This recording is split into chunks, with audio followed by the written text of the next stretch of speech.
आचार्य रामचंद्र शुक्ल का जन्म कब हुआ। देखिए प्रश्न दिया गया है यहाँ पर कि जन्म कब हुआ, सन 1880 में या 1882 में, 1885, 1884।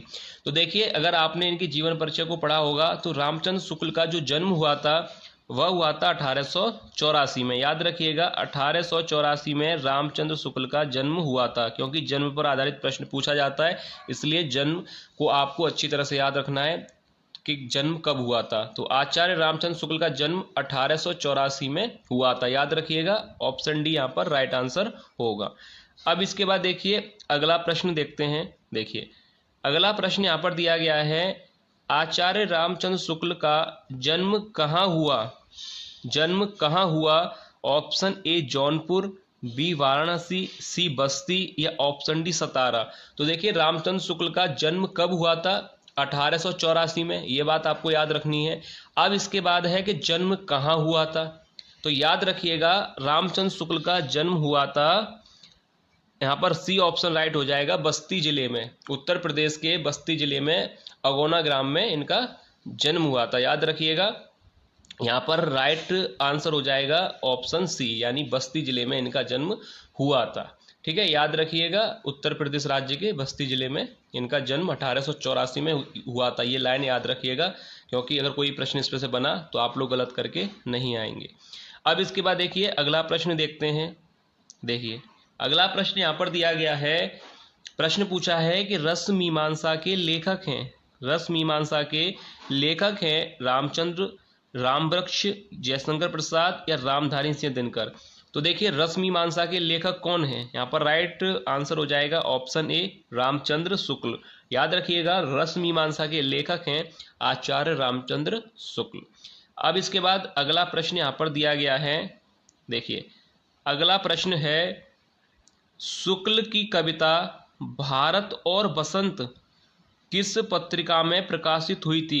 देखिए काफ़ी महत्वपूर्ण प्रश्न है, इम्पोर्टेंट मैंने यहाँ पे लिख दिया है, काफ़ी ज़्यादा महत्वपूर्ण प्रश्न है कि आचार्य रामचंद्र शुक्ल की कविता भारत और बसंत किस पत्रिका में प्रकाशित हुई थी।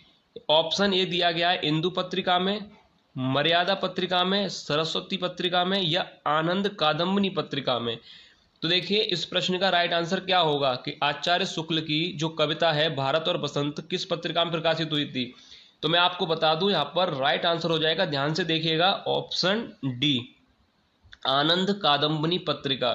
याद रखिएगा भारत और बसंत आनंद कादम्बनी पत्रिका में 1896 में प्रकाशित हुई थी। याद रखिएगा सन भी अगर आपसे पूछा जाए तो 1896। ठीक है, भारत और बसंत किस पत्रिका में प्रकाशित हुई थी, आनंद कादम्बनी में, सन 1896 में। इसलिए आप पूरा याद इसको नोट कर लीजिए, भारत और बसंत पत्रिका आनंद कादम्बनी पत्रिका में जो प्रकाशित हुई थी सन 1896 में। याद रखिएगा काफ़ी ज़्यादा महत्वपूर्ण प्रश्न है एग्जाम के पॉइंट ऑफ व्यू से।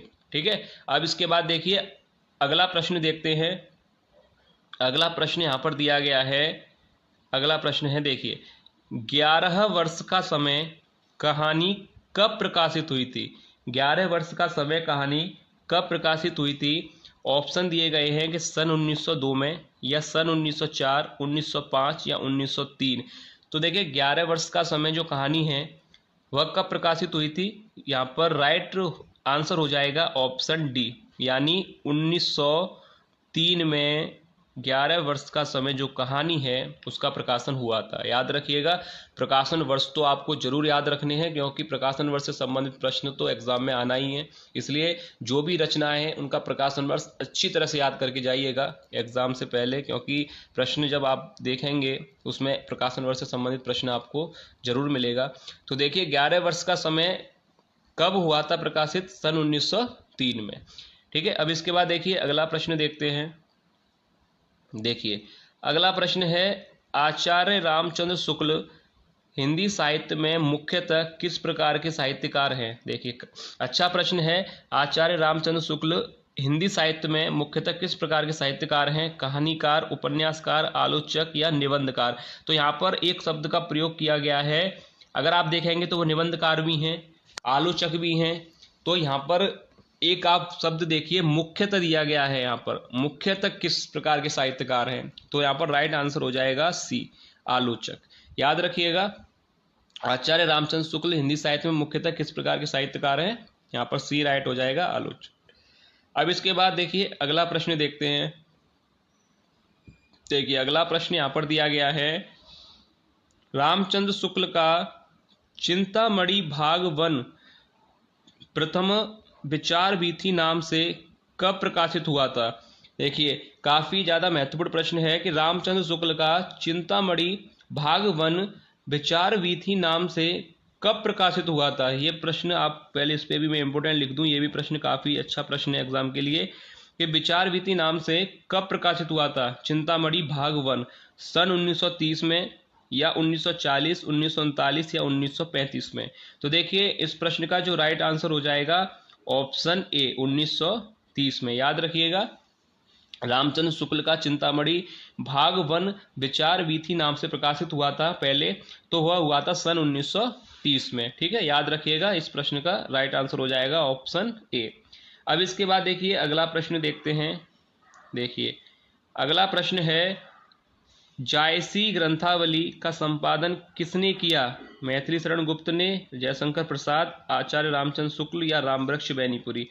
तो देखिए इस प्रश्न का जो राइट आंसर हो जाएगा कि जायसी ग्रंथावली का संपादन किसने किया था, रामचंद्र शुक्ल ने, यानी ऑप्शन सी यहाँ पर सही हो जाएगा, रामचंद्र शुक्ल ने जायसी ग्रंथावली का संपादन किया था।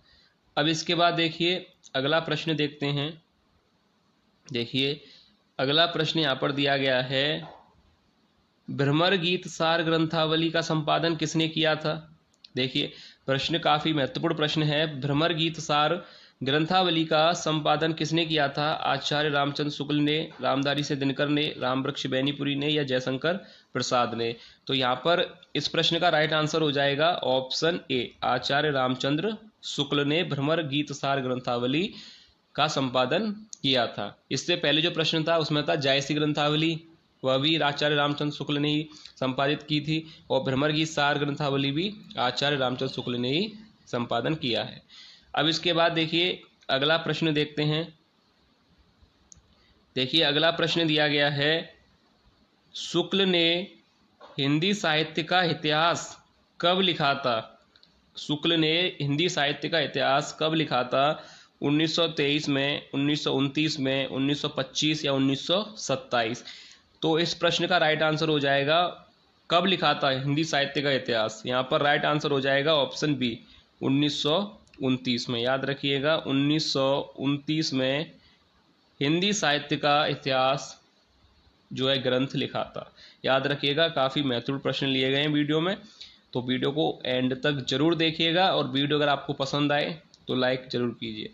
अब इसके बाद देखिए आगे यहाँ पर प्रश्न दिया गया है। देखिए प्रश्न है, इनका एक एक दोहा साहित्य का एक एक रत्न माना जाता है, शुक्ल ने किनके विषय में कहा है। आचार्य रामचंद्र शुक्ल ने किनके विषय में यह कहा है कि इनका एक एक दोहा साहित्य का एक एक रत्न माना जाता है। किसके विषय में कहा है, तुलसीदास के, सूरदास, बिहारी या गिरधर कविराय। तो देखिए यह कथन जो है किसके विषय में कहा था, शुक्ल जी ने, तो इसका राइट आंसर हो जाएगा ऑप्शन सी। याद रखिएगा, बिहारी। इनके लिए कहा था कि इनका एक एक दोहा जो है साहित्य का एक एक रत्न माना जाता है। तो ये कथन भी इंपॉर्टेंट है और इसके साथ साथ ये प्रश्न भी काफी ज्यादा महत्वपूर्ण है। ठीक है, तो याद रखिएगा, अगर ये कथन आता है कि इनका एक एक दोहा साहित्य का एक एक रत्न माना जाता है, आचार्य शुक्ल ने किनके विषय में कहा था, तो ऑप्शन सी यहाँ पर दिया गया है, बिहारी। यहाँ पर सही हो जाएगा राइट आंसर। ठीक है, अब इसके बाद देखिए आगे देखते हैं। अगला प्रश्न यहाँ पर दिया गया है। देखिए अगला प्रश्न काफी ज्यादा महत्वपूर्ण प्रश्न है कि रामचंद्र शुक्ल ने द यूनिवर्स का हिंदी अनुवाद किस नाम से किया।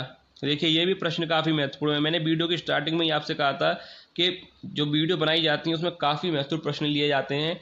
तो देखिए यहाँ पर यह भी प्रश्न कितना महत्वपूर्ण है कि रामचंद्र शुक्ल ने द यूनिवर्स का हिंदी अनुवाद किस नाम से किया था। कल्पना का आनंद, रसमीमांसा, चिंतामणि या विश्व प्रपंच। तो देखिए इस प्रश्न का जो राइट आंसर होगा, यहाँ पर राइट हो जाएगा ऑप्शन डी, यानी विश्व प्रपंच। याद रखिएगा, रामचंद्र शुक्ल ने द यूनिवर्स का हिंदी अनुवाद किया था विश्व प्रपंच नाम से। ठीक है, यहाँ पर ऑप्शन डी राइट होगा। अब इसके बाद आगे देखते हैं, प्रश्न दिया गया है। प्रश्न है कि आचार्य रामचंद्र शुक्ल की एकमात्र कहानी है लाल पान की बेगम, 11 वर्ष का समय, चिंतामणि या रश्मिमांसा।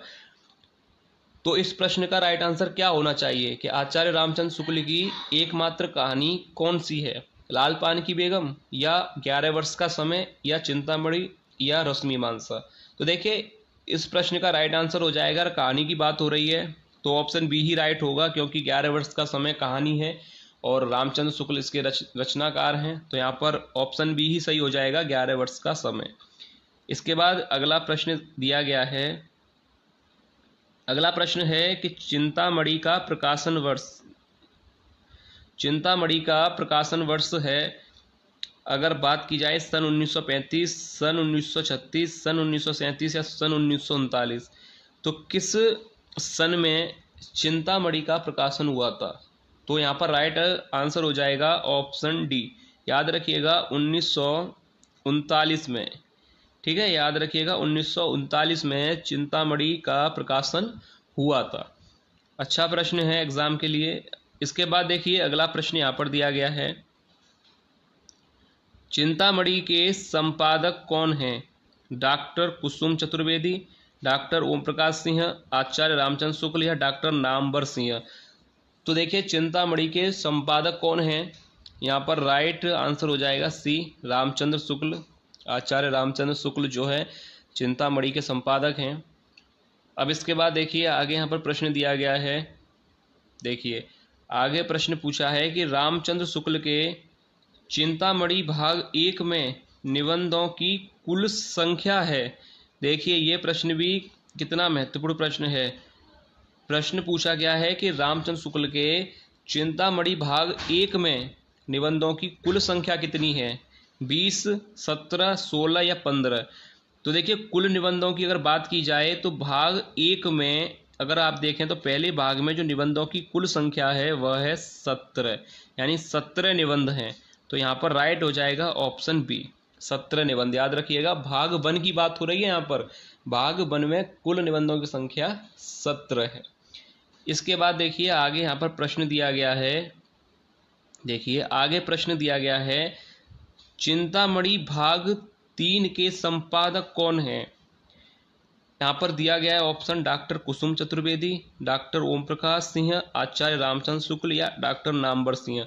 तो अगर बात की जाए चिंतामणि भाग 3 की तो उसके संपादक कौन हैं, तो राइट आंसर हो जाएगा option D, doctor Namvar Singh. ठीक है, याद रखिएगा ऑप्शन डी यहाँ पर राइट होगा। अब इसके बाद देखिए अगला प्रश्न देखते हैं, जो कि आज की वीडियो का लास्ट प्रश्न है। देखिए लास्ट प्रश्न दिया गया है कि रामचंद्र शुक्ल का निधन कब हुआ था, सन 1935 में, 1940 में, 41 में या 1942 में। तो अगर बात की जाए कि रामचंद्र शुक्ल का निधन कब हुआ था, तो यहाँ पर राइट आंसर होगा ऑप्शन सी, यानी 1941 में उनका निधन हुआ था। याद रखिएगा रामचंद्र शुक्ल का निधन कब हुआ था, सन 1941 में। एक बार मैं आपको फिर से क्लियर बता दूं कि देखिए सबसे पहले रामचंद्र शुक्ल का जन्म मैंने आप लोगों को बताया था, कब हुआ था रामचंद्र शुक्ल का जन्म, 1884 में। ठीक है, अब उसके बाद अगर आपसे उनके निधन के बारे में पूछा जाए तो 1941 में उनका निधन हुआ था। किस राज्य में हुआ था, उत्तर प्रदेश में। किस जिले में हुआ था, बस्ती जिले में, अगोना नामक ग्राम में। तो यहाँ पर आपको जीवन परिचय हर कवि हर लेखक का पढ़ना है, क्योंकि अगर आप अच्छी तरह से जीवन परिचय को पढ़ते हैं, उनकी कृतियों के बारे में पढ़ेंगे, तो ये समझ लीजिए आपका पेपर बिल्कुल क्लियर होगा। आप पहले ही अगर आपका जो भी अटेम्प्ट है, पहला है दूसरा है, आप बिल्कुल क्लियर करेंगे पेपर को पहली बार में। आप अच्छी तरह से पढ़िए, गहन अध्ययन कीजिए, क्योंकि पेपर जो बनता है उसमें जो प्रश्न पूछे जाते हैं वो बहुत ही बारीकी से पूछे जाते हैं। तो इसलिए आपको जो जीवन परिचय दे रखे होते हैं तो आपको जीवन परिचय अच्छी तरह से पढ़ने हैं। हर कवि के, हर लेखक के, उनके जन्म स्थान, मृत्यु, कृतियाँ, रचनाएं जो भी हैं सबको अच्छी तरह से आपको पढ़ना है। फिर कोई भी प्रश्न अगर इनसे बनेगा तो वो आप गलत नहीं करेंगे। ठीक है, तो आपको जीवन परिचय अच्छी तरह से डिटेल में अच्छी तरह से पढ़ने हैं, और चाहे तो आप नोट्स बना बना के भी पढ़ सकते हैं। ठीक है, तो आप जरूर पढ़िएगा जीवन परिचयों को, क्योंकि उनसे प्रश्न बनेगा, इसलिए आप लोग अच्छी तरह से अध्ययन कीजिएगा। ठीक है, तो यहाँ पर आपको मैंने समझा दिया कि जन्म उनका 1884, मृत्यु 1941। तो उम्मीद करता हूँ कि आप लोगों को आज के प्रश्न पसंद आए होंगे, वीडियो भी आप लोगों को पसंद आई हो। तो अगर वीडियो आप लोगों को अच्छी लगी है तो वीडियो को लाइक ज़रूर कीजिएगा, और चैनल को सब्सक्राइब करने के साथ साथ वीडियो को अपने हिंदी के ग्रुप्स में शेयर जरूर कीजिए, ताकि और भी विद्यार्थियों तक वीडियो पहुंच सके और उन्हें भी तैयारी करने में मदद मिल सके। तो चलिए मिलते हैं नेक्स्ट वीडियो में ऐसे ही और महत्वपूर्ण एमसीक्यू के साथ। तब तक आप लोग अपनी तैयारी अच्छी तरह से करते रहिए। अगर आपको वीडियो में किसी भी प्रश्न पर कोई भी डाउट है तो आप लोग कमेंट करके हमसे पूछ सकते हैं, और अगर आप वीडियो से संबंधित कोई सजेशन भी देना चाहते हैं तो भी आप लोग हमें कमेंट करके बता सकते हैं। तो चलिए मिलते हैं नेक्स्ट वीडियो में, तब तक के लिए धन्यवाद।